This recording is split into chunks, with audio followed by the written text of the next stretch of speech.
he says then it could be a fluctuation of this energy in empty space. And what you have to understand, as I say, is that empty space doesn't exist before that south pole of the universe exists. It kind of reminds me of the joke that where the man was going to create. And he's going to have this bet with God, and he says first you take dirt and you create life, and God says you got to get your own dirt. And so you got to get your own space-time. Exactly. And so he's already starting with God's dirt, if you will, to move further on in his description of the subsequent creation of the universe. And that's and as I say, Greg, a careful reading of the book makes this very clear. I'm not trying to read something in here. It's explicit, and so it really, I think, shows that the claims that are in the newspapers that they put out to pump the book, to market it, they're just nothing but hype. I really look at this book, read carefully, as being quite confirmatory of the cosmological argument. Very interesting. When we come back, we'll talk a little bit about the many worlds hypothesis. This comes up too, and it's as far as I understand, the chief rejoinder to the design argument for the existence of God. We're talking with William Lane Craig. Back in just a moment on Stand to Reason. Greg Koukl back with you here in our final segment with Dr. William Lane Craig on Stand to Reason, talking about Stephen Hawking's book, The Grand Design. Bill, how is this book being received, just generally speaking, among his contemporaries and colleagues? You mentioned something about the affront that his opening was to the philosophers of even of Cambridge and everywhere, really. Philosophy is dead. Yes.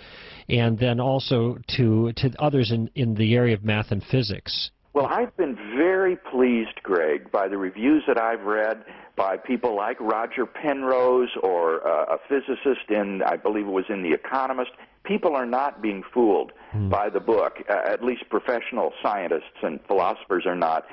And they are making these very same critical comments that you and I have been making this evening. So if you look at the reviews that are out there by professional colleagues of the book, they have been very critical. Right. Well, Roger Penrose was one of his colleagues. He said worked with him on the standard Big Bang project, I think back in the 70s, a paper they wrote, and working with Einstein's general relativity, and bring me up to date on that.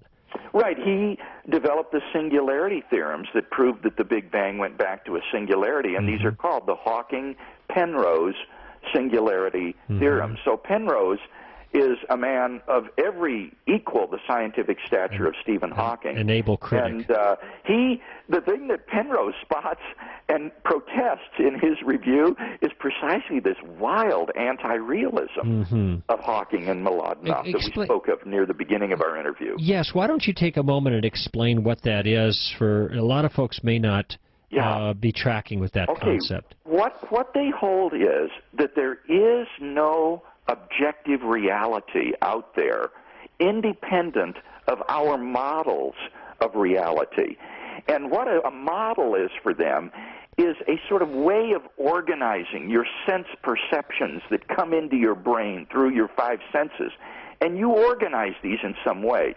And they will say that there is no reality about the way the world actually is. It's just these different ways of modeling it. These useful fictions, kind of. Yeah, that's right. All you can say is that one model is more convenient than another, but it is not more correct or more accurate because, and it's not that we don't know the way reality is, Greg. On their view, there is no objective reality independent of these models. So they actually say, get this, at one point in the book, that there is no objective fact of the matter whether the young Earth creationist is right or the Big Bang cosmologist is right. Young Earth creationism and Big Bang cosmology are equally valid models of reality, and it's meaningless to say which one describes the way the world really is because it's just model dependent, and all we can say is that the Big Bang is a more convenient model than young Earth creationism. It just seems to me that this is like one contradiction after another, because this is just another way that his whole thesis is undermined. Because what are we to make of his scientific determinism, which is the view that he doesn't argue for, but simply assumes, and he bases the larger part of his book on this notion. What are we to take that as a real or accurate depiction of the way the world actually is? No, I guess not. It's just his model, and someone who has a model of the world that includes free agents is just as, valid as his view. Man, was there I thought I heard somebody say that right towards the end of his book, he affirmed free will, contrary to what he said at the beginning of the book. Are you familiar with this? No, I did not catch that anywhere in the book. Now, I could have missed it, but I didn't see that anywhere. Let's talk about the many worlds hypothesis. We just got about 6 or 7 more minutes here, and I know it's not much time to cover this, but maybe you could explain how this hypothesis is meant to be a rejoinder to the claim that the universe looks designed, fine-tuned, because it actually was designed or fine-tuned. What the many worlds theorist wants to say is that the fine-tuning of the universe is just an accident due to chance. It is pure chance. Now, if you had to roll the roulette wheel and predict what number it would come up on, you would have very, very small chance of being right.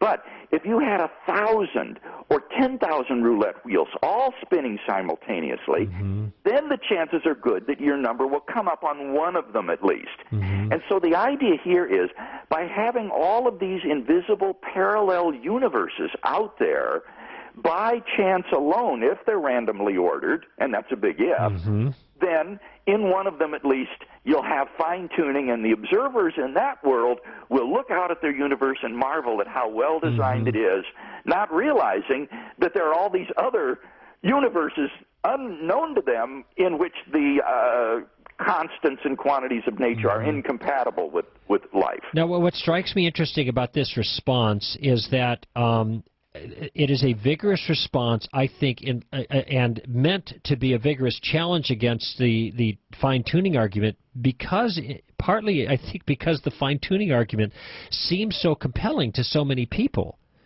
Yeah, and they don't deny fine-tuning. Again, this is one of the positive aspects of this book that is helpful to the theist, is they characterize fine-tuning as being almost miraculous in their words. Describe what you mean by fine-tuning here for people who might not be familiar with that. What I mean is that the initial conditions of the universe, given in the Big Bang, are so finely calibrated for intelligent life that if they were altered by just the tiniest bit, less than a hair's breadth, life would be impossible.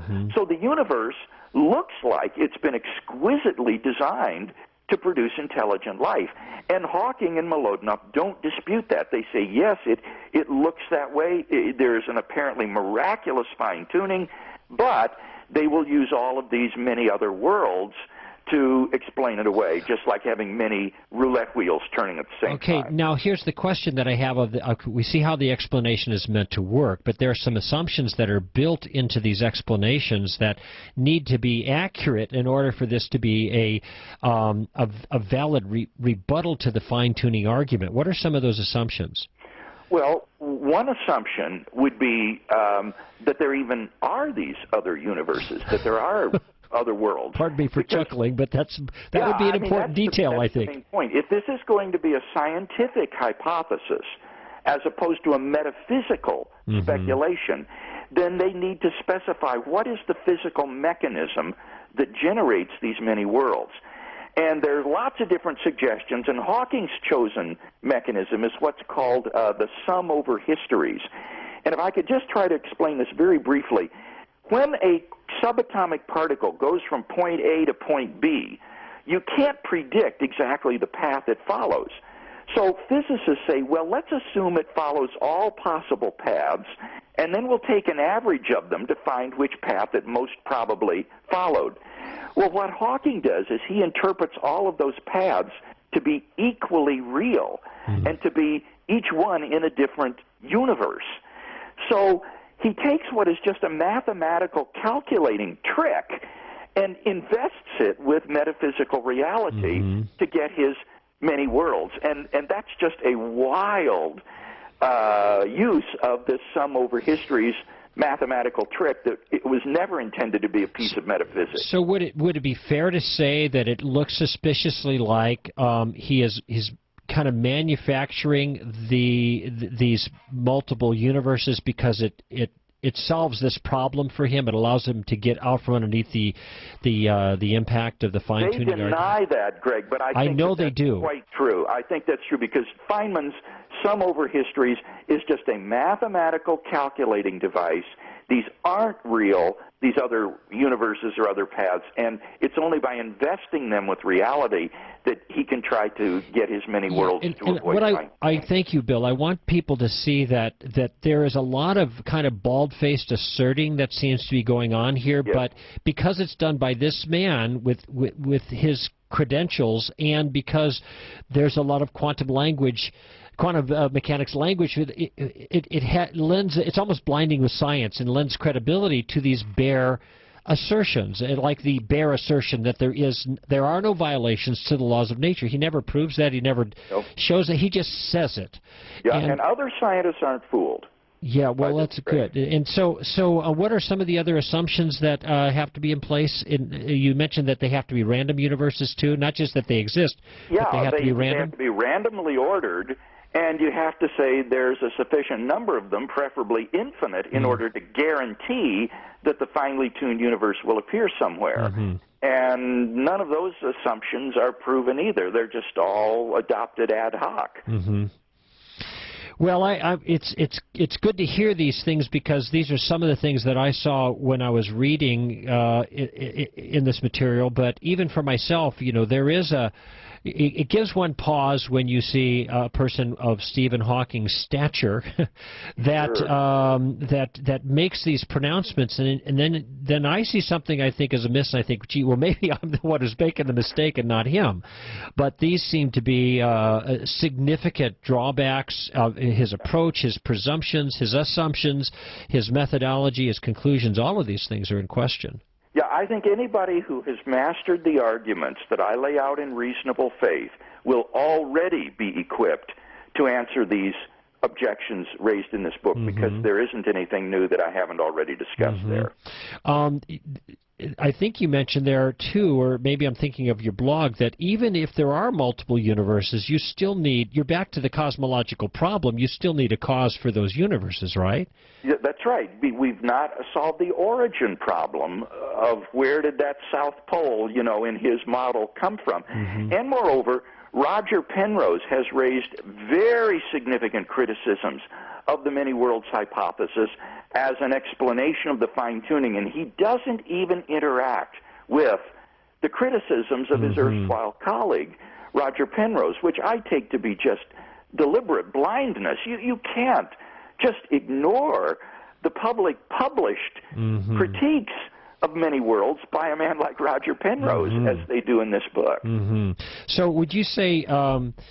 what would you say as an assessment of an overall assessment, a generalization of Stephen Hawking's attempted critique or response to the cosmological argument and the fine-tuning argument, the teleological argument? I think his work on the cosmological argument is a positive asset to the soundness of the argument. I think it's very helpful, and it reinforces the second premise that the universe began to exist. So I look at it as very helpful. I'm going to be quoting this book. On the second one, on the fine-tuning, I think there we have to say that it's based upon wild metaphysical speculations that are not science at all, but are tendentious interpretations of mathematical models.